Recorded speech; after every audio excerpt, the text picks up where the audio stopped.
एक गांव के बाहर जंगल किनारे एक गरीब लकड़हारा अपनी छोटी बेटी रूपा के साथ रहता था। लेकिन उसकी बड़ी बड़ी चमकती आंखों में भोलापन और श्रद्धा झलकती थी। उसका स्वभाव दयालु और श्रद्धालु था। वह जानवरों पक्षियों से प्रेम करती थी और हर चीज में माँ दुर्गा का स्वरूप देखती थी।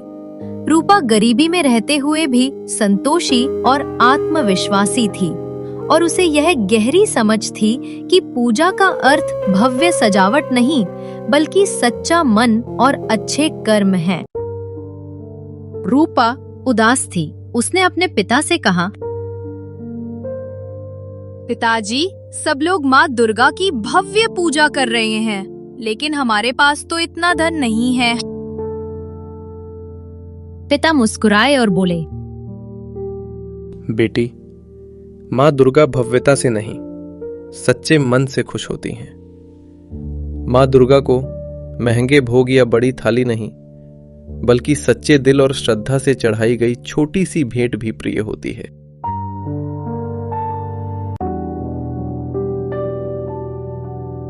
रूपा ने सोचा और अपनी झोपड़ी के कोने को साफ किया।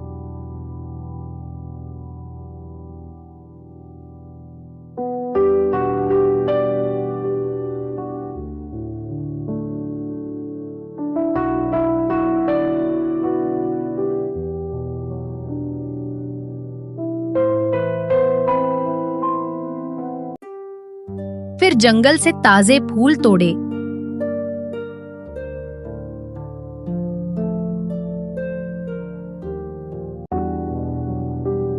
घर का मिट्टी का दीपक सजाया और माँ दुर्गा की छोटी सी तस्वीर के सामने थाली रखी। उस थाली में सिर्फ एक रोटी, थोड़ा सा गुड़ और एक गिलास पानी था।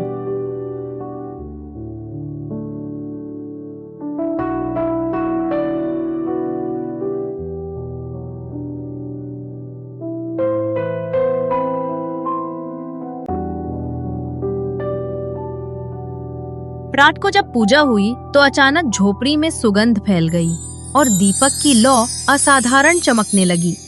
रूपा को लगा जैसे माँ दुर्गा स्वयं मुस्कुराकर कह रही हूँ, बेटी, तेरी छोटी सी भेंट मेरे लिए सबसे बड़ी पूजा है।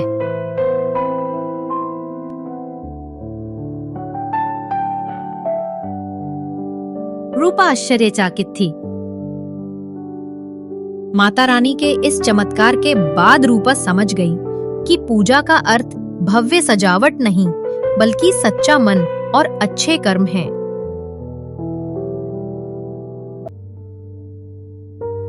अगले दिन गांव वालों ने देखा कि झोपड़ी के पास का सूखा पेड़ हरा भरा हो। सभी लोग अचंभित थे कि एक ही दिन में ये पेड़ हरा कैसे हो गया। अचानक हुए चमत्कार को देखकर सबको समझ आया कि माँ दुर्गा ने रूपा की सच्ची भक्ति स्वीकार कर ली है।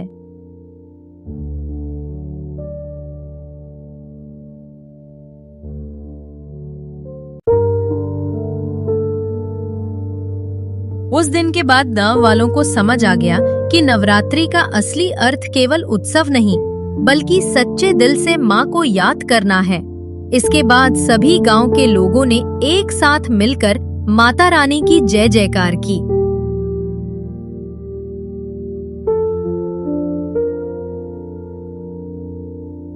बोलो शेरा वाली माता दी जय, बोलो दुर्गा माता दी जय, बोलो अम्बे माता दी जय, साचे दरबार की जय। शेरा वाली का चरण फैला दो, दुर्गा माँ का अभिषेक कर दो। बोलो अम्बे माता दी जय, साचे दरबार की जय।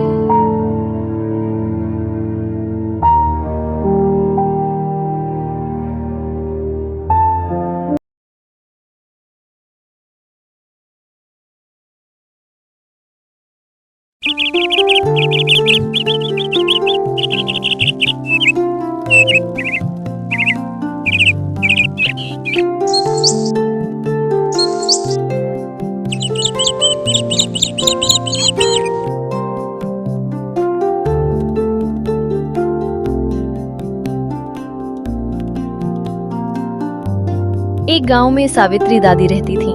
उनकी उम्र बहुत ज्यादा थी, लेकिन हर साल नवरात्रि आते ही वे पूरे जोश से माँ दुर्गा की पूजा करती थीं। उनकी पोती अनन्या केवल 10 साल की थी।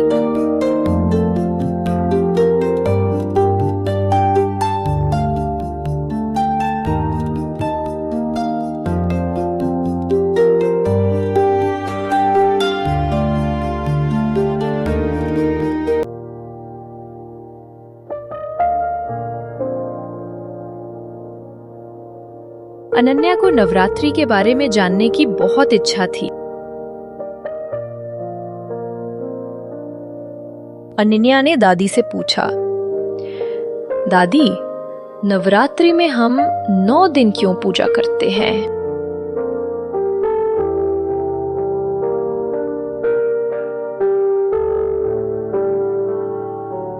दादी ने मुस्कुराकर कहा, बेटी, ये 9 दिन माँ दुर्गा के 9 रूपों को याद करने के लिए हैं। माँ हमें सिखाती हैं कि जीवन में हिम्मत, धैर्य, दया और मेहनत कितनी जरूरी है।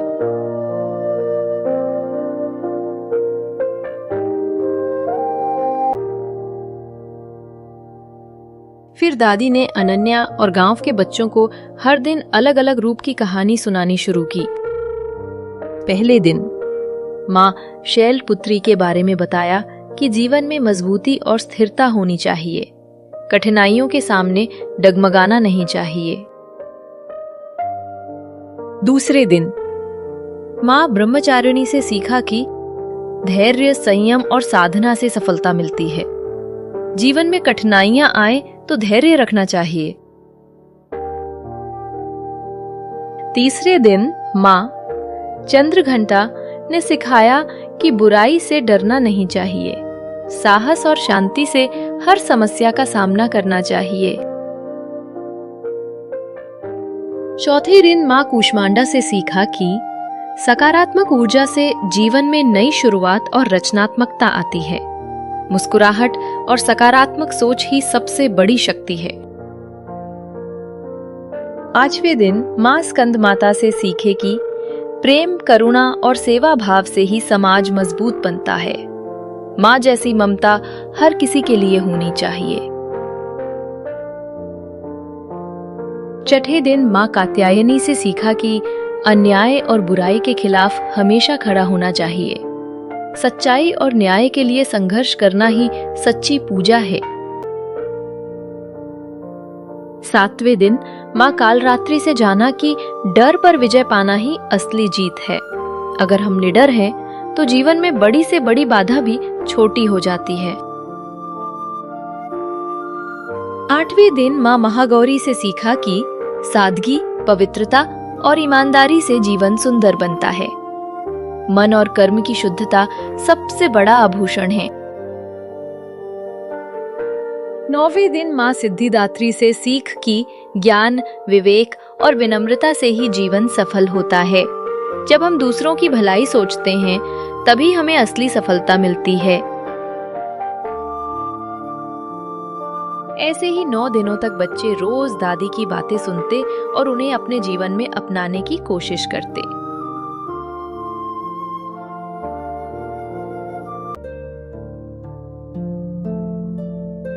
नौवें दिन जब कन्या पूजन हुआ तो पूरे गांव के बच्चे वहां आए। सबने वचन लिया कि वे गांव को साफ सुथरा रखेंगे, बड़ों का सम्मान करेंगे और कभी झूठ नहीं बोलेंगे।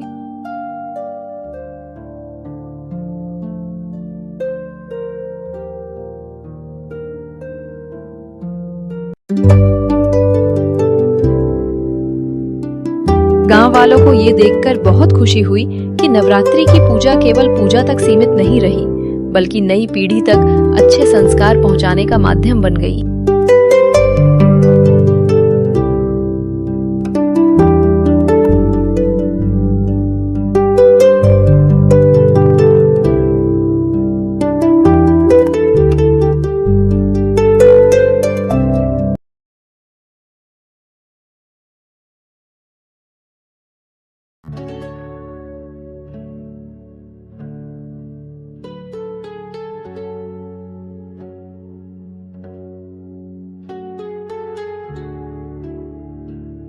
बहुत समय पहले एक छोटे गांव में रामदास नाम का किसान रहता था। वह बहुत मेहनती था, लेकिन उसकी फसल बार बार खराब हो जाती। कभी आंधी आ जाती, कभी बारिश सब नष्ट कर देती।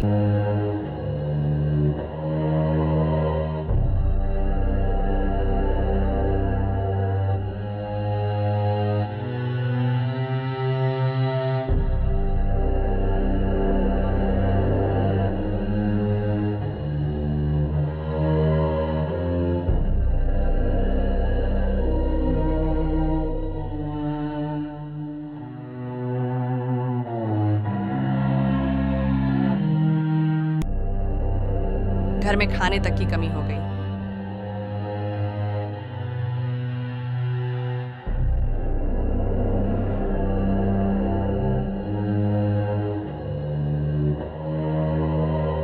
नवरात्रि का समय आया। गांव वाले धूमधाम से पूजा कर रहे थे, लेकिन रामदास के पास तो इतना भी नहीं था कि बड़े पंडाल में चढ़ावा चढ़ा सके।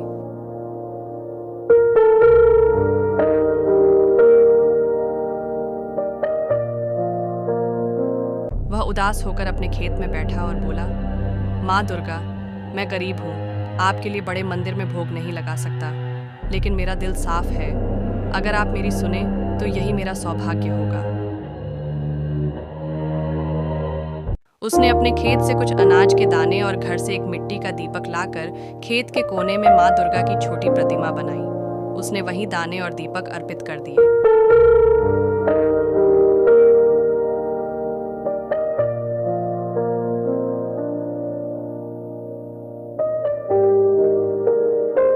रात को अचानक उसने सपना देखा। माँ दुर्गा उसके सामने प्रकट हुई और बोली, रामदास, तुम्हारी श्रद्धा ही मेरी पूजा है। चिंता मत करो, अब तुम्हारे खेतों में कभी कमी नहीं होगी।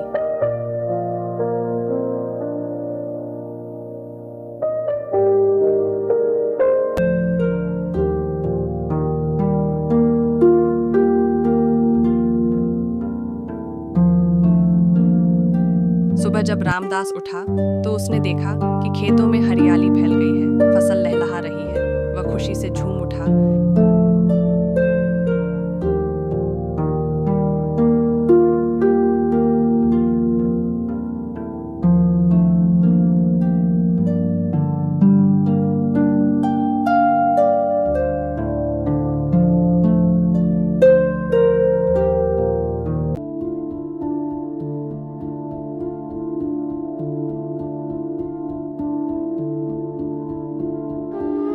रामदास ने गांव वालों को यह चमत्कार सुनाया।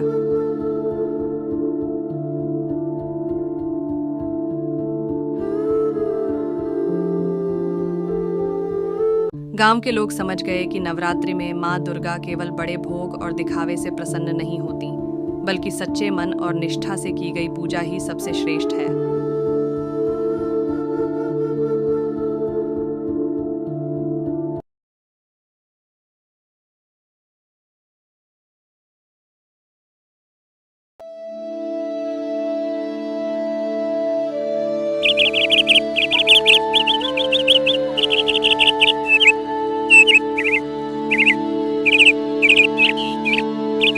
एक छोटे से गांव में सीमा नाम की 8 साल की बच्ची रहती थी। सीमा बहुत गरीब थी, लेकिन उसके मन में माँ दुर्गा के लिए अटूट श्रद्धा थी।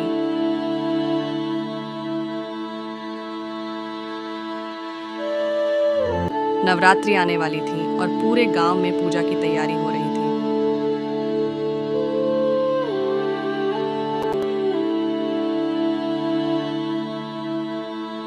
सीमा ने भी सोचा, काश मैं भी माँ दुर्गा की पूजा कर पाती, पर मेरे पास तो न फल है, न मिठाई, न दीपक।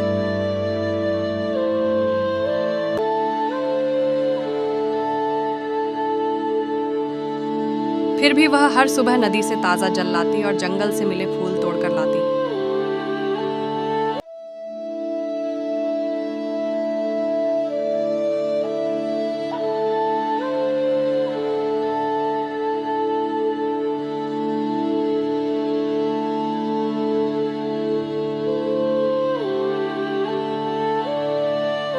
माँ दुर्गा की छोटी सी तस्वीर रखकर उसकी पूजा करती। उसकी सच्ची श्रद्धा देखकर गांव वाले हैरान रहते।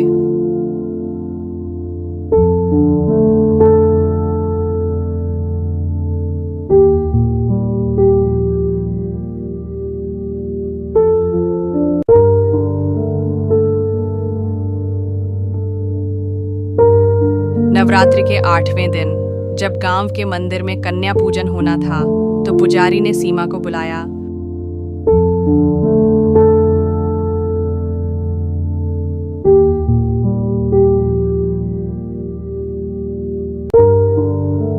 क्योंकि मान्यता है कि छोटी कन्या में मां दुर्गा का स्वरूप बसता है।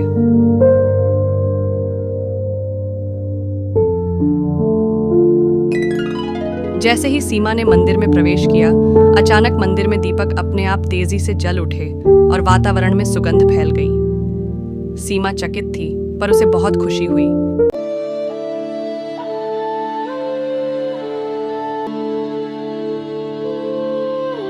सबने महसूस किया कि मां दुर्गा सीमा की श्रद्धा से प्रसन्न हो गई है। सबने उसके चरण धोए, भोजन कराया और आशीर्वाद लिया।